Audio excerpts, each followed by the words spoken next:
Magandang araw po mga kasinauna. Andito na po tayo sa ikatlong parte. Sa ikatlong rin po, sa ikatlong banknote na bumubuo po ng Filipino series. Ito po yung 10 piso o yung 10 pesos na lumang perang papel. Silipin po natin. Ito po ay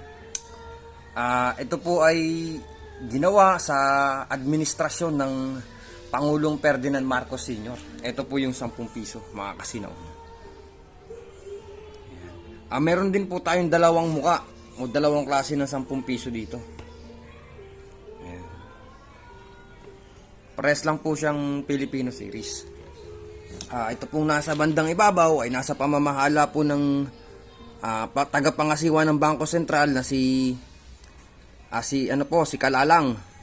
Ito naman pong isa ay kay Licaros naman po, kung saan po siya nagtapos o kung kanino yung huling pumirma po sa Filipino series na Central Bank Governor o tagapangasiwa. Sa kanya po sa kanya natapos. Si Kalalang naman po ay ang una na pumirma po sa Filipino series. Ayan po. Tingnan po natin ang dalawang 10 piso na ito na Filipino series. Yan, ito rin po ay na-demonetize nung February 28, 1974. Mula po ito 1969 hanggang 1974 po siya. Dahil nga po napalitan na po ng barya nung mga panahon na yon para makatipid nga po. Pero meron po siyang bilang na inilabas ayon sa mga kritiko, ayon sa mga numismatiko ng mga yung mga yung mga enthusiast po na mahihilig sa pera. Umabot po ng 448.55 million peraso. Yan, mapapansin po natin ang 10 piso po na to na nasa ibabaw ay single prefix din po siya. Yan. At may trio number po siya. Yan. A444601 ng kanya pong serial number. Ito naman po ay pangkaraniwan lang, nasa iba pa. Double prefix. Pero may tinatawag po sila dito na Davis 19 sa ganitong itsura nung 10 piso na Filipino series, dahil ito rin pong isang ito ay kamukhang kamukha po nung ang bagong lipunan series. Kaya lang ay wala po siya dito nakalagay na ang bagong lipunan.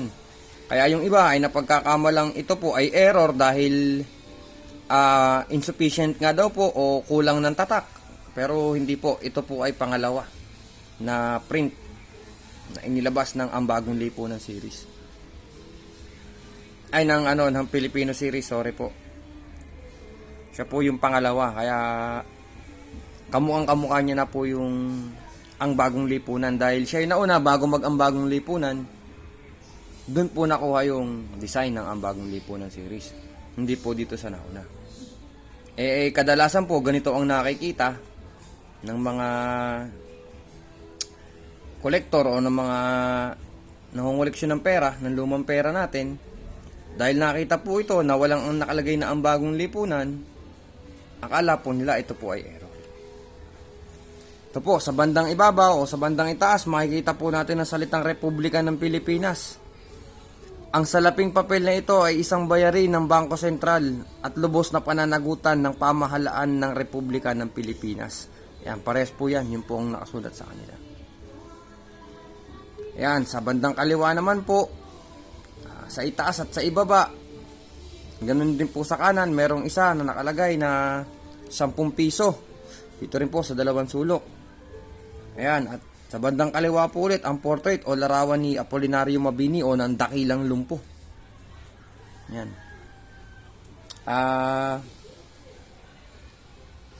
Ano po siya magkaibang kulay ang ang banknote na ito.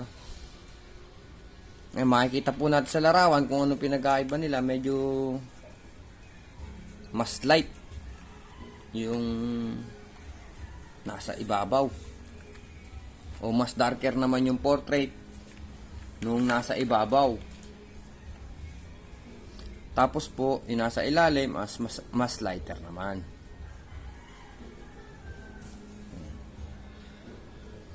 Ang tawag po ng iba dyan ay white border. Ito po. Ang tawag po niyan ay white border. Ito naman ay brown na. Ayan. Bisitahin po natin ang bandang likuran ng salapi. Ay, ito pa po pala. Alimutan ko po yung signatory. Ang signatory po na ito ay kay President Marcos at kay Alfonso Calalang. Dito naman po kay Ferdinand Marcos, kay Gregorio Licaros. Yun po. Ayan. Magkaiba rin po yung logo nila ng Bangko Sentral ng Pilipinas. Mas dark po ulit yung nandito sa bandang itaas at mas light naman po yung nandito sa may bandang ibaba. Ayan. Bisitahin po natin ang likuran ng banknote, mga kasinauna. Yun. Ang Baraswain Church pa rin po sa Bulacan.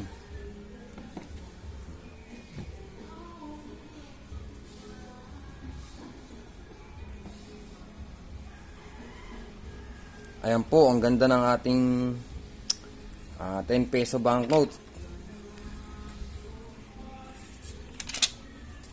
Talaga naman. Ayun lamang po, isang magandang tanghali po ulit, isang magandang araw po ulit, at maraming salamat nga po pala ulit sa mga pagsuporta nyo, mga kasinauna. At salamat din po sa mga bago natin dyan mga nakikilala, sa mga bago pong nagme-message po sa atin, na nagpa-follow, nakakausap. Yun lamang po, sunod na po natin ang 20 pesos o ang 20 piso.